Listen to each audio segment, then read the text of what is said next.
Tá aparecendo isso aqui? Não tem problema. Todo mundo vai saber minha senha do Wi-Fi, gente.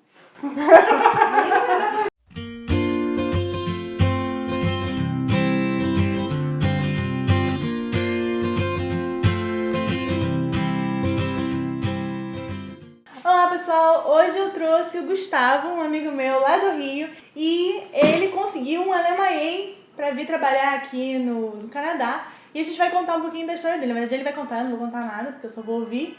Mas ele vai contar todo o processo dele, como é que foi, procura de emprego, procura de vaga, etc, etc, etc. E eu espero que vocês curtam. Bom, eu sou o Gustavo, amigo da Kit. Sou engenheiro de computação, trabalho na área de sistemas. Eu sou engenheiro pela UFRJ, tenho mestrado também pela UFRJ, pela COP. Tenho uma certificação que eu acho que contou bastante no processo, já vou explicar o porquê. Minha certificação é de arquiteto de soluções da AWS. É uma empresa que faz terceirização de serviços em nuvem. Então, eu sou o arquiteto que desenha a melhor solução para colocar de um sistema na nuvem. É isso que eu faço hoje em dia aqui. E é isso. Em resumo, meu currículo é isso. Sou engenheiro com mestrado e com uma certificação internacional. Eu e minha esposa, que está ali do lado, que me ajudou bastante nesse processo, ajudou a lembrar agora de todas as datas. Nós começamos a sonhar com o Canadá já há algum tempo, mas no ano passado a gente viajou para cá, para a costa leste, e nós nos apaixonamos por tudo. Enfim, caímos na graça do Canadá, que decidimos vir para cá, e começamos a fazer o processo no início desse ano, 2016, em janeiro de 2016. No final do ano passado a gente bateu o martelo que faria o processo de imigração agora, em 2016, e a gente começou a fazer com foco no Express Entry. Porque eles tinham ponto, tinham ponto pro Express Entry. Olha como é que o mestrado conta. Não, pois é, conta pra burro, né? Antes desse pico aí de 480 e não sei quantos pontos, eles tinham ponto, gente. Olha só o nível. Mas ia demorar, porque o principal fator, a gente tinha ponto, mas não tinha como comprovar a renda. A gente não tinha todo o dinheiro necessário para comprovar. Mas a gente decidiu fazer o seguinte, não, vamos começar o processo, vamos separar a documentação, para quando tivermos o dinheiro, já está com tudo em dia, só aplicar e esperar menos tempo. Então, beleza. A gente começou já a fazer isso. E a gente começou a preparar essa documentação no início de janeiro mesmo. Só que calhou no final de janeiro, lá pela dia 20 e pouco de janeiro, eu fiquei sabendo de uma vaga de uma empresa produtora de jogos em Vancouver, que estava procurando alguém que, com a minha descrição, com bastante coisa que eu fazia no Brasil, na minha então empresa, enfim, com uma especialização que é dessa minha certificação internacional em AWS, e eu decidi aplicar. E foi uma das primeiras empresas para as quais eu apliquei. Na verdade, eu só tinha aplicado para uma outra no ano passado, se não me engano era uma empresa de Toronto, porque eu achei que era interessante, mas assim, não me deram qualquer satisfação, não me deram nem retorno. Então essa empresa para a qual eu apliquei foi de fato a segunda empresa. A vaga para a qual eu apliquei é de IT Operations Lead. Não é exatamente um manager, mas é uma vaga que está acima do manager. Eu respondo hoje ao diretor de TI da empresa e eu sou responsável por manter todo o back-end dos servidores funcionando. Então assim, traduzindo para quem não é da área de TI, sabe, a empresa é uma produtora de jogos. Então você tem lá o joguinho no mobile e tal, e aquele tá funcionando. Só que para o joguinho estar funcionando, o que está ali no seu mobile tem que estar funcionando e ele tem que se comunicar com o servidor que fica lá na nuvem, e essa parte aqui de trás tem que estar funcionando. Então eu cuido exatamente dessa parte daqui. Eu não desenvolvo, eu não sei fazer mobile, eu cuido da parte chata das coisas. Mas então, eu já fazia essas coisas no Brasil, e a vaga, sinceramente, caiu como uma luva. E exatamente nessa época que a gente estava começando realmente a preparar a documentação. Eu apliquei para a vaga, na verdade, essa primeira coisa que eu fiz quando vi a vaga foi, eu sou cara de pau, fucei o LinkedIn da empresa, vi quem era responsável do RH e entrei em contato mandando uma mensagem cordial, claro, educada, falando, olha, eu vi a divulgação da vaga, achei interessante, casa com o meu perfil e gostaria de aplicar, mas ela falou, não, olha, eu sou responsável pelo RH, mas quem está tomando conta do processo dessa vaga não sou eu, é a fulana, eu vou avisar a ela, mas você tem que aplicar pelo nosso site, entra no site da empresa e preenche lá. Então era preencher um formuláriozinho, com as informações iniciais, dizer para qual vaga você está aplicando e mandar o cover letter e o currículo, resumir. O cover letter eu fiz até com uma ajuda do Thiago, que já fez vídeo aqui, exatamente de Dev de TI, e isso foi no final de janeiro. Eu apliquei, isso tudo foi nos últimos 10 dias de janeiro aproximadamente. No dia 2 de fevereiro eles responderam o e-mail falando que gostaram do currículo e queriam conversar. E aí a gente foi fazendo uma sequência de entrevistas. Foram 5 entrevistas, se eu não me engano, que duraram cerca de 2 meses, ou quase 2 meses. A primeira foi com entrevista com a moça do RH, depois já com o time técnico, a responsável até então pela área de sistemas e o diretor técnico, que hoje é meu chefe. Depois a outra entrevista foi com esses mesmos 2, mas com um desafio técnico, uma sequência de desafios técnicos muito cansativa. A gente ficou mais de 1 hora numa conferência fazendo... eu resolvi um problema, eles me mandavam outro, eu resolvia. E se mudar disso aqui e tal, e eles foram fazendo isso. Depois eu fiz uma outra entrevista com uma imersão cultural. Eu participei de um jogo online com outra parte da equipe para ver se eu estava apto, né? Se eu, enfim, casava com a cultura da empresa. Tive mais uma outra, não lembro agora para quê. E a última foi com o CEO. E essa que foi igual a fase de videogame. Você vai fazendo assim, vai passando do chefão até chegar no chefão. E aí a fase do CEO, eu acho que essa vale mencionar com um pouco mais de detalhe, que foi que me tirou, assim, me tirou da zona de conforto, porque você eu pelo menos estou acostumado, eu esperava responder perguntas sobre mim. Você está na entrevista, então eles vão fazer perguntas e você vai responder. E quando eu comecei a conversa com ele perguntou assim, umas 2 coisas em 30 segundos, não sei, eu respondi rápido, e ele falou depois, bom, tudo bem, e aí, o que você quer saber? Me pergunta alguma coisa. E assim, sobre qualquer coisa. E assim, a pergunta dele foi tão ampla quanto isso. Para minha sorte, na verdade, assim, um quê de preparo, né? Eu sempre fuço as pessoas no LinkedIn antes. Eu tinha visto o perfil dele antes no LinkedIn e vi que, por acaso, ele tinha participado da produção de um jogo que eu jogava quando eu era mais novo. Então eu usei isso como gancho. Aí puxei assunto, fui falando sobre isso, e aí, conforme ele foi respondendo, eu fui me amaciando, né? Fui pensando em mais coisas para perguntar outras coisas para ele. E aí o papo foi fluindo. Depois de umas 2 semanas, aproximadamente, eles me deram uma resposta positiva, me fazendo a oferta e me convidando a vir para o Canadá. Você acha que o seu nível de inglês, sendo mais baixo do que ele é hoje, você teria conseguido essa vaga? Não. Qual é o seu nível de inglês no IELTS? 8 ou 8,5. Ou seja, se a pessoa não tem um inglês 8, 8,5, um inglês super avançado como é o seu, você acha que ela tem chance de conseguir uma LMAE? Pouco provável.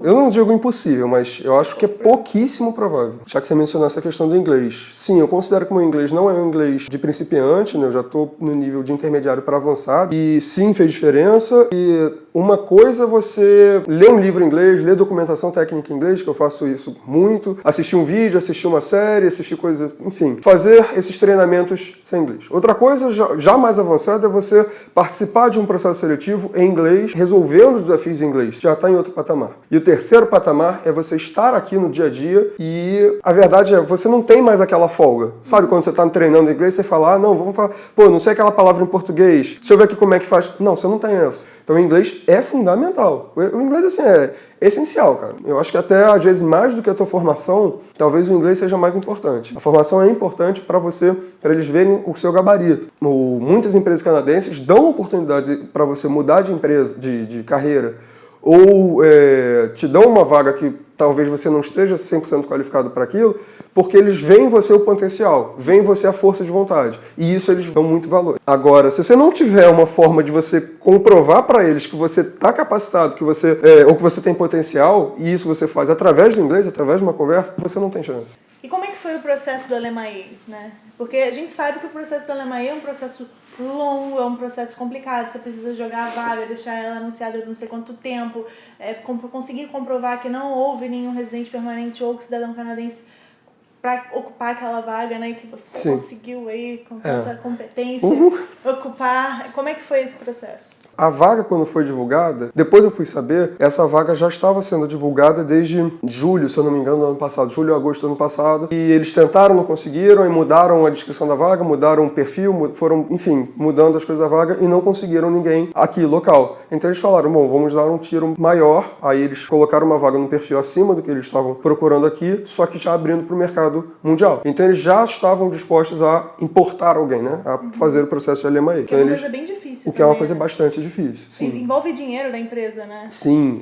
você tem que pagar uma consultoria, eles pagaram uma consultora externa para ajudar nesse processo, pagaram, tem uma taxa do governo para eles pagar, para eles resolverem isso. Toda a documentação contábil da empresa tem que estar ok, tem que estar em dia. Sendo uma empresa que está disposta a fazer LMA não pode ser uma empresa pequena, não pode ser, tem isso, não pode ser uma empresa recente para evitar fraudes, né, ou enfim, imigração, ajuda de imigração ilegal. Então assim, não é qualquer empresa que consegue isso e eles já estavam se preparando para fazer esse processo. E quando eles me fizeram um convite no dia 6 de abril, né, fizeram a oferta, aí eu analisei a proposta, esperei alguns dias, dei o ok, uma semana depois, aproximadamente, e a partir daí eles falaram, beleza, vamos te colocar em contato com a consultora para ela ir te ajudando nesse processo. Só que eles estavam finalizando uma sequência de documentos para dar entrada no LMA. Então eles fecharam as documentações deles em maio, final de maio, e aí final de junho saiu o LMA, ou seja, o LMA foi aprovado, né? A empresa aplicou para o LMA dizendo, olha,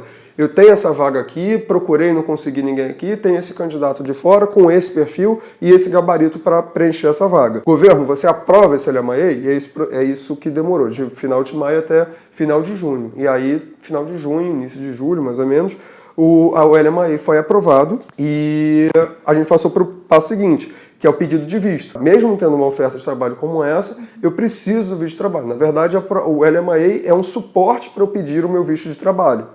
Então a gente aplicou para o visto de trabalho, eu e minha esposa. Teve isso, o LMA que eu consegui deu suporte para mim como aplicante principal e a minha esposa veio também com um work permit, né, um visto de trabalho. Então aí a gente aplicou para esse visto de trabalho e, de novo, eu tive que comprovar para o consulado canadense no Brasil que eu tinha aquele gabarito, que eu tinha aquela experiência, que eu era aquele cara capaz de sanar uma necessidade daquela empresa. E aí mandei toda a documentação de histórico, traduzido, não sei o que lá, tudo, documento de certificação, tudo que eu achei pertinente para balizar esse processo. E fiquei esperando esse visto ser aprovado. Quando foi no início de agosto, o visto foi aprovado. E aí chegou, foi uma correria danada, porque a gente já estava se preparando, mas quanto mais você se prepara, mais você lembra de coisas que você tem para fazer. Aí eles mandaram o e-mail pedindo para a gente levar lá os passaportes, a gente levou no dia seguinte, demorou cerca de uma semana, mais ou menos, para preparar o passaporte, 10 dias, não sei, e aí no dia seguinte que eles responderam dizendo tá pronto o passaporte, pode vir buscar, eu já estava lá para pegar. Ou seja, o teu processo todo demorou 7, 8 meses. Sim, eu apliquei para a vaga final de janeiro, recebi o passaporte em mãos com visto de trabalho no meio de agosto. Bom, Gustavo, você dá alguma dica para o pessoal que está planejando vir para o Canadá, especialmente com um visto de trabalho, querendo um LMA? Porque a gente sabe que o LMA é difícil, mas sim, você conseguiu e você acha que foi graças ao quê? O pessoal costuma falar que existe o quê de sorte, mas só tem, né? Porque essa vaga surgiu na hora que a gente estava começando a procurar as coisas de fato, mas também tem aquela velha história de que a sorte existe para quem está preparado. Então essa é a primeira dica. Tem que se preparar, tem que se planejar, tem que se organizar. Tudo meu e da minha esposa é planilhado, é organizado, sabe? Centavos nossos são todos registrados em planilha. Então a gente tem agenda, calendário, tudo organizado. Óbvio, o inglês que a gente já falou. Isso para mim é o passo, não é nem o passo 1, é o passo 0, é elementar. Você tem que estar com o inglês afiado para passar num processo como esse. Dinheiro é importantíssimo, porque por mais que você... Eu falei, né, a gente estava se planejando para a Express Entry, não tinha todo o dinheiro para comprovar, mas mesmo assim você precisa de um dinheiro. Quando você vem com a LMA, você fica isento de comprovar o dinheiro. Em compensação, você tem todo um custo inicial de alugar apartamento, de qualquer maneira, né? Mesmo que você chegue aqui com um apartamento, você vai ter que pagar o aluguel do apartamento. Se você chegar sem aluguel do apartamento, você vai ter que pagar o aluguel onde você vai ficar. Então, né? Então, é uma você grana recebeu que você o seu primeiro pagamento, né? Eu cheguei aqui e comecei a trabalhar na semana seguinte. Mas você só recebe de 2 em 2 semanas, ou mês a mês, dependendo da empresa. E, por último, já para a etapa do processo seletivo, mostre proatividade. Se eles viram seu currículo, viram sua cover letter, que também é importante, cover letter tem um peso importantíssimo nisso. O cover letter pensa o seguinte, é o seu cartão de visita. A pessoa não conhece você. Então o desafio que você tem é como comprovar o seu gabarito, sua experiência, o porquê de você estar aplicando para aquela vaga em uma página ou menos, sabe? É muito pequeno. Tem que ser uma coisa extremamente objetiva e específica para aquela empresa. E eu tô tentando convencer o Thiago, que foi quem emprestou a cover letter pra ele, a fazer um vídeo de cover letter aqui pra você, mas é difícil. Eu lembro de uma coisa que eu tenho certeza que pesou a meu favor, que durante aquela entrevista técnica cheia de desafio, eles, ao esboçarem o problema que eles estavam tentando resolver, que é um problema real, eu vim saber depois que era um problema real da empresa, eles me deram uma sequência de elementos, né, do sistema. Como eu já sou especializado nesse tipo de sistema, eu perguntei, mas tudo bem, entendi a pergunta, eu vou responder, mas por que vocês montaram o sistema assim? Por que vocês não fizeram dessa forma? Aí o diretor técnico travou, olhou para a responsável do sistema, eles se olharam, assim, taparam um sorriso, olharam e falaram, eu não sei, qual outra forma que tem para fazer? Eu falei, vocês podiam fazer dessa forma assim, fazendo assim, assim, assado. Aí vocês deu ganhariam... uma luz assim. Foi tipo isso, vocês ganhariam isso, e talvez reduzisse custo. Aí eles, é uma possibilidade, podemos pensar nisso. Aí eu falei, bom, tudo bem. Respondendo a pergunta de vocês, eu faria dessa forma, fazendo não sei o que, não sei o que lá. Então assim, não se limitem a responder o 1 mais 1, sabe, o feijão com arroz. Tenta dar o passo mais adiante. Claro, dependendo da segurança de vocês, não tenta mostrar o que você não sabe, não finja. Nunca. Teve coisa que eles me perguntaram e eu falei, não sei, estou disposto a aprender. Eu considero que uma das minhas vantagens estar sempre disposto, aberto a aprender novas coisas, mas isso eu não sei fazer. E é isso. É isso? Então, tchau, pessoal. Deixa as perguntas de vocês aqui embaixo que ele vai responder tudo. Ou vai tentar. Responda, tenta sim. Tudo bom. Tchau, Mentira, tchau. eu respondo e ela responde por mim. Tchau, tchau.